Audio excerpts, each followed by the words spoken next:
Boy, do I have some explaining to do. Hey everybody, Sage here. Today's video is going to be a bit different this time around. I've been getting quite nostalgic lately, binge watching through all of the original Computer Showdown made by Ken from the Computer Clan many moons ago. Aside from having a fun time, it also renewed my interest in talking about Technology Showdown, the Computer Showdown homage. So this won't be a vlog per se, but more of a blast to the past. It's a show that pays homage to a show that I enjoyed back then, and since its premiere has accumulated over 850,000 views in total, not only surprising me, but also Crazy Ken himself. Since when has a remake ever gotten more popular than the original? It was the first successful series I ever made, yet it only lasted 5 episodes, and ended on a cliffhanger. What happened? It's time to uncover the story behind Technology Showdown. Our story begins in 2007. The Computer Clan released the first Computer Showdown episode, which was basically a cartoon about icons fighting against forces of evil or something like that. It lasted for 7 seasons, if you count Season 0, and a new redesigned show was in the works, but never saw the light of day. But then in 2015, a little-known YouTube channel wanted to recreate the classic episodes that technically and statistically blew all of the other homages away. That channel was SFC. No, not System File Checker, Super Famicom, or even San Francisco County, but SageFun.com, a website whose URL dates way back to 2007 before it launched as a fully functional website in October of 2013. The YouTube channel launched on February 13th, 2015, and initially was just a generic tech and games channel, nothing spectacular. Technology Showdown started development in early 2015 as Project Nostalgia. It was later renamed to Computer Showdown Classic, and I even designed some very early concept art of what these remastered Computer Showdown episodes would have looked like back then. The name was later changed to Technology Showdown, mainly as computers were in the same vein as technology, and I also wanted to branch out beyond computers, and thus the first episode officially began production. Now, the following episodes I'll be talking about here are collectively known as Season 0. Originally, however, they were called test pilots. Why? Well, I may have gotten inspiration from the fact that Sesame Street had 5 test shows. What I didn't realize, though, was that Sesame Street was an educational show, and thus multiple test episodes were needed to make sure that the educational aspect of it worked. This is a cartoon meant to pay homage to Computer Showdown. You don't need 5 pilots to make it work, so I'm just going to refer to them as episodes. The first episode, titled Apple vs. Windows Part 1, was released on July 29th, 2015. It was basically a shot-for-shot remake of the first episode of Computer Showdown, the one that had the formula we're familiar with, not the computer battle one.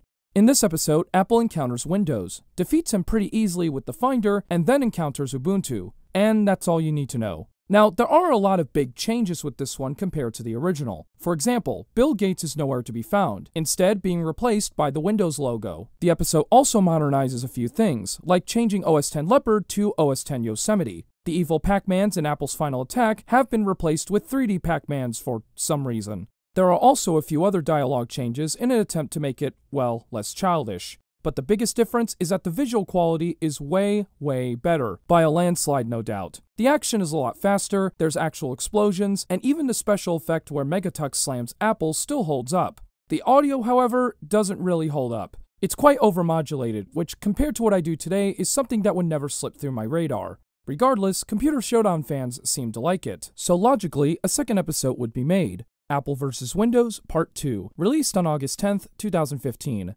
Everything remains pretty much the same as the original, but with better visuals, and much like with the previous episode, it was modernized a bit, such as Steve Jobs being replaced with Tim Cook. In this episode, Apple encounters the Ubuntu, who's now called the Winbuntu, mainly due to a suggestion I took literally from a Computer Showdown riffing video. You couldn't have named it something like Winbuntu. No. This is also the first episode with voice acting, beginning with Commodore 64. Stop all the battle, stop all the arguing, we all must learn to get along. After Tux defeats the Winbuntu and joins Apple's side, we come to the first post-battle scene, where the Winbuntu is repaired and upgraded in their lair. And this is also the first time the characters can actually talk. We can't battle until the next episode, right, Windows? I didn't know that until you told me. Oh well. To be continued. So now let's move on to the third episode, Apple vs. Windows Part 3, released later that same month on August 26, 2015. The premise remains pretty much the same as the original, albeit with better visuals. Apple and Tux team up to fight against the Ubuntu once again, as well as a newcomer, Solaris, the operating system, not the boss from Sonic 06. This is the first episode with voice acting all the way, and as you can probably tell, it didn't age very well. Thanks, Solaris. You're welcome. You guys won't be here for too long. Face iDVD. So many features, it burns! Ha ha! Eat spyware! Despite a failed attempt at a voice acting career, there are some upsides. The team introductions were changed quite a bit. You've got some pretty sick music playing in the background, and the team names have also been changed. Instead of LeMac, you've got Team Unix. And I know what you guys are going to say, but Linux isn't Unix. Yeah, okay, but Linux is a Unix-like kernel, so it technically counts. Solaware has been renamed to Team Solaris, and Ubuntu, of course, has been renamed to Team Ubuntu. The battle sequences also visually still hold up, and it wouldn't be such a problem if there wasn't any overmodulated voice acting in this. Eat spyware! No! Not the floppy disks. No! I'm dead. Face my DVD blade attack. That Ouch! hurt, for Pete's sake. Man, does it make me want to punch through reality. Tux's final attack has also been changed. Obviously, we can't have fart jokes in this, so let's swap it out for various Linux desktop environments. Although it should be immune to Ubuntu, but he's fused with Windows, so yeah. In the post-battle scene, Ubuntu leaves Windows to take a break, before Windows decides to track down Apple on his computer. This takes us to my most popular video of all time, Icon Wars. Since its release on December 17, 2015, it has accumulated over 400,000 views. Quite an accomplishment for many creators. But that doesn't matter. Does it still hold up? The premise remains pretty similar to the original, albeit with improved visual quality and slightly better voice acting, but not by much. In this episode, Apple teleports to another desktop and meets up with the icons, but Vista comes in to ruin the party, and tries to hypnotize the icons into destroying Apple. However, it quickly backfires, as Vista gets thrown away and an icon war wages on. This is the first episode to start with a previously on Technology Showdown bit, followed by the title, and then, nope, I'm not going to do this. The typewriter effect alone got auto-claimed numerous times that I'm not even going to bother showing the rest of it. The biggest change compared to the original is the addition of live-action cutscenes featuring Bob, a computer user who uses his laptop for browsing the web with Internet Explorer, painting pictures, and of course, playing solitaire. Oh, and this. Bob, you have to come here and do your laundry.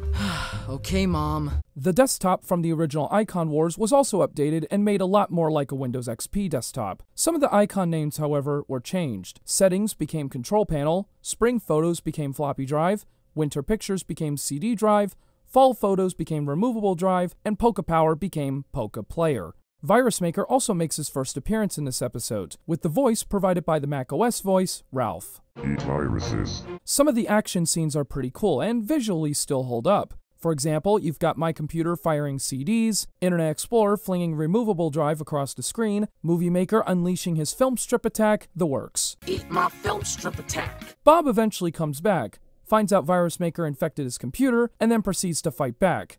Now, some people in the comments have brought up that it looked too similar to Animator vs. Animation 4. It's been years since I filmed this, but initially I didn't really think about it, at least to my knowledge. What really does bother me though is this huge animation error, where Apple enters the recycle bin, which changes its icon from empty to full. But then, when Bob returns to use his computer, the recycle bin is suddenly empty, before changing back to full once Bob leaves. Some of the dialogue also makes no sense, like this one for example. That must be a great way of taking a vacation. Yeah, I know, CD Drive. You're welcome. Oh, and I misspelled weakness in this and in the next episode. Thrice. The episode ends just like the original. A low battery warning pops up, the user realizes his laptop was unplugged the whole time, and then proceeds to shut his computer down with the keyboard, despite the fact that Virus Maker disabled the keyboard driver earlier. In the post-battle scene, Ubuntu returns to clean up Windows, before Virus Maker enters the Ubuntu lair and proceeds to join their team. Oh, and look at that, another animation error. But like I said earlier, this episode became my most popular video ever, so much so that I did a re-edit which corrects a lot of the mistakes made from the original Technology Showdown version, as well as removing any continuity from that show. So now we come to the final episode. Apple vs. Windows, the finale, released on June 18, 2016, and became my second most popular video, getting over 250,000 views. The premise is pretty similar to the original, much like with the previous 4, albeit with better visual quality and, once again, slightly better voice acting, but not quite. In this episode, Apple fights against Ubuntu for one last time, but they have two new sidekicks, Virus Maker and Zombu, the lost Linux distro that I'd really like to get my hands on. That is, if a copy of it actually exists. This episode also starts with a previously on Technology Showdown bit, followed by the title, and then the typewriter stuff again. But that one never got auto-claimed for some reason. This is the first time new character designs were introduced. All of them were drawn in Keynote, albeit traced. Much like the previous four, the action is visually done better, and during the first half there is actually no audience or laugh track, so that's a start. Unlike the original where the Ubuntu stops Zombu and his Firefox flame attack on Apple, the Ubuntu actually lets Zombu attack and Apple dies. But then it's discovered that Zombu was just a random sim they picked up and wanted to take away all the credit from the Ubuntu. Ubuntu ultimately kills Zombu with his Unity attack. They wait for Apple to come back with his Time Machine power-up from the first episode, and he even brings Tux back, this time with more expression than Windows 11. Hey, look, I tried to make a good joke here. Speaking of which, there are some kind of funny moments in this episode. For example, the scene where Windows makes fun of Apple, and Ubuntu tries to defend him. Can you not make fun of Apple? I kind of have a soft spot for him. How dare you question me? That became a running joke, by the way. The second kind of funny moment is where the Ubuntu breaks the fourth wall after Apple unleashes his Final Cut Pro 10 attack. Wait, wasn't this episode edited with Final Cut Pro 10? You'll have to wait until the viewer skips to the end credits. But by far the biggest letdown of a joke in my opinion is Tux's wine attack. How about this? Drink wine. I'm talking about software that lets you run Windows applications on Linux. Oh! Okay. Now, this joke could have worked if he said, "Drink wine," unleash the attack, and then have someone like Virus Maker say, "Software that lets you run Windows applications on Linux, it burns." But instead, it's kinda ruined because it's already explained to you before it's even unleashed. But it's nowhere near as bad as the minute-and-a-half tangent that literally screeches the entire episode to a halt. Union T Pacific. Yeah, so this was during a time when I played a video game called Train Simulator a lot, to the point where less than half of the channel back then was dedicated to this game. And this was living proof that I had a bit of an obsession. Oh, you don't know me? My name is Union T Pacific, but you can call me Union for short. This was the first time I attempted to do lip syncing, but looking back at it, it looks really cheap and kinda creepy too. The only good visual gag that came out of this was when the Ubuntu attempts to shoot a laser at Union, only for it to bounce back, cause you know, he's a shield. But aside from that, there's no reason to have this tangent. It could have been cut out and nothing of value would have been lost. Gee, that was awkward. After that pointlessness, the battle continues, and of course, Team Ubuntu is ready to unleash the C4 bomb, except Virus Maker forgot to bring it, which leads us to another kind of funny joke. You forgot the most important attack that could destroy Apple and Tux? Inconceivable! So anyways, you know the drill. Good guys win, Team Ubuntu returns to their lair, Windows decides to take a break, and Virus Maker goes on to explain his quote-unquote secret plan, which involves building a C4 bomb factory above them. Everybody got that? He then shares his plan with Windows through a note, though we never see what's written on it. But apparently, Windows is excited. As he leaves the scene, we fade to black, and then it says, "To be continued." In Season 1. No! Oh, the humanity! And to top it all off, it ends with a group shot of all the characters. See you in Season 1? Yeah, like that's ever going to happen. So this is where we segue into the prologue, which would have been the start of Season 1, as well as the Technology Showdown Cinematic Universe. Because everything has to be a universe now. Before that though, there was the Misadventures of Apple and Tux, which were basically scripted animation tests, experimenting with new techniques, voice acting, and so forth, and see how they would fare out. I don't consider them to be canon. Anyways, the prologue was going to be a remake of the original Computer Showdown prologue, and believe it or not, a script was actually finished. And I happen to have it right here, so let's take a look at what changes would have been made had it actually been finished. The first big change was a new opening scene showing how the tech dimension was created. This was the only part that was completed for the early teaser that was posted back in 2017. Another big change were extended scenes showing how Xerox created the sim from scratch, which was of course Windows. Yeah, I kinda made Xerox a scientist for whatever reason. But because sims made from scratch are very limited, he has to take him to Earth. He then returns from Earth, which then takes us to extended scenes showing the life of Windows in the tech dimension, from Windows 3 to 95 to XP. Now, keep in mind, a lot of this would have been on screen, so you wouldn't have to read any text unlike the original. There would have also been some interesting appearances, such as in a proposed restaurant scene where Kmart is the waitress. Yes, really. We would also get a younger version of Tux meeting with Windows in his XP age. Another big change is how Windows became evil. No, it wasn't because of broken love. As a matter of fact, the script kind of makes fun of it. But instead, he gets hit by an evil laser. From whom, you may ask? Well, this would have built up to the main villain of Technology Showdown, who I call Hal Jr., the son of Hal. One of his minions would have shot Windows, and Hal Jr.'s ultimate goal was to take over the tech dimension by having someone else do the work for him. They would fire a laser towards all the Sims, resulting in them getting hypnotized and battling each other, distracted from stopping Hal Jr.'s takeover plot. We then get extended scenes of Apple and his friends hopping into the iShip, taking off, flying through space, arriving at Windows' space station, getting inside, and busting the door to Windows open with a Mac bomb that Apple gives to Tux for him to ignite. Everything plays out pretty similar to the original from then on, except the Computer Showdown battle sequence would be slightly extended. The final big change would be the ending. A blue screen causes the ship's emergency system to go off. Apple's gang escapes into the iShip, Windows flees into an escape pod, and the PC army is left to die. The iShip eventually crash lands into a hilly landscape, causing the gang to get scattered around, but eventually get back together. Ubuntu, however, was left behind, and eventually teams up with Windows to form the Winbuntu. Mojave, the pink Windows flag and Windows' girlfriend, leaves feeling bad. Apple tells Xerox about what happened, which results in him getting distressed, and it ends with Apple's gang grieving the loss of their friend, who's not actually dead, saying that it won't be the same without him. After they leave, we cut to a Ken Burns shot of a photo of Apple and friends, and then cut to black, followed by a familiar evil laugh.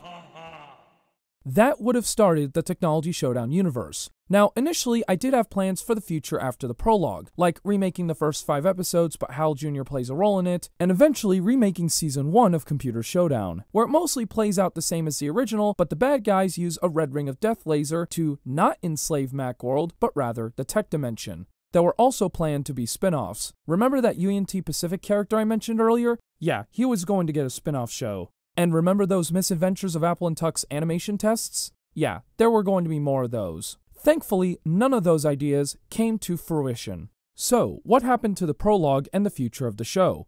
Quite a few things. The first big problem was mismanagement. In 2016, SFC was renamed to the SFC Group in an attempt to diversify the channel outside of tech and games. It was also a member-based group, kind of like what the Computer Clan used to be back then. Over time, it got bigger and bigger. But that doesn't always guarantee better. As a matter of fact, SFC got too big to the point where problems began to arise, with the biggest being communication and juggling too many things at once. As a result, I was forced to downscale, going back to those essential elements that got me started in the first place. The second issue was that the prologue was going to be a very ambitious project. The story was going to be taken seriously, there was going to be new voice actors, there was going to be 3D animations made with a pirated copy of Cheetah 3D, wait what, and so much more. The problem was that I was doing all of the major work. The writing, the animation, the editing, the works. On top of that, I was also working on other stuff, like game mods, let's plays, history videos, etc. I was basically weighing myself down, and I promised way too much from the get-go. But probably the biggest reason for the prologue's demise was my lack of interest in continuing the Computer Showdown homage, in favor of pursuing other interests like the Jackbox party games, computer collecting, and so on. Despite all of those reasons though, don't worry, the prologue was still going to happen. It was originally supposed to come out in 2017. It was then pushed to 2018, then to 2019, before ultimately getting cancelled in May of 2019. Despite its cancellation though, the original episodes remained up. Viewership on them peaked around 2020, particularly during the COVID-19 pandemic. But by the end of 2020, I had decided to move on and privated all of the episodes. But because Technology Showdown was driving the increase of viewership for the SFC channel, overall viewership declined. Despite my best efforts though, I couldn't turn the channel around, and I sought new opportunities. By March 2021, I decided to close SFC down, and start from scratch. Which brings us to today. While it sucks that the cliffhanger ending may never be resolved, I'm honestly kinda glad I made the right choice to cancel the show. Project mismanagement, lack of focus, and my declining interest in making dedicated animations were the main reasons for the series cancellation. Technology Showdown the Prologue may be one of my biggest failed projects, but it did teach me valuable lessons about project management. So now I take things one step at a time and don't try to go all in and promise a heck of a lot from the get-go. And hey, look on the bright side. At least it wasn't funded on Kickstarter. Watching them today is very hard for me, especially now that I have the skill to do proper audiovisual editing and so forth. Heck, I could probably craft a much better story now than I could back then. But sometimes you can't 100% let go of the past. The success of Technology Showdown has made a big impact on me in the world of content creation. It was my first, most successful series I ever made. Even though it only lasted 5 episodes, it still has its cult following today. Some have even discovered the source material through my homage. And it ultimately landed me a much bigger role within the Computer Clan community. So at least something great came out of all this. And there you have it, the full story of what happened to Technology Showdown. If you want to check out the original uncut episodes for yourself, I'll link a playlist down below in the description. But I'm warning you now, it's got some pretty cringe-tastic moments in it. And be sure to subscribe to my channel where I usually post vlog videos on there, including a computer showcase on the laptop featured in Icon Wars. For now though, thanks very much for watching, and I will see you all next time. Take care.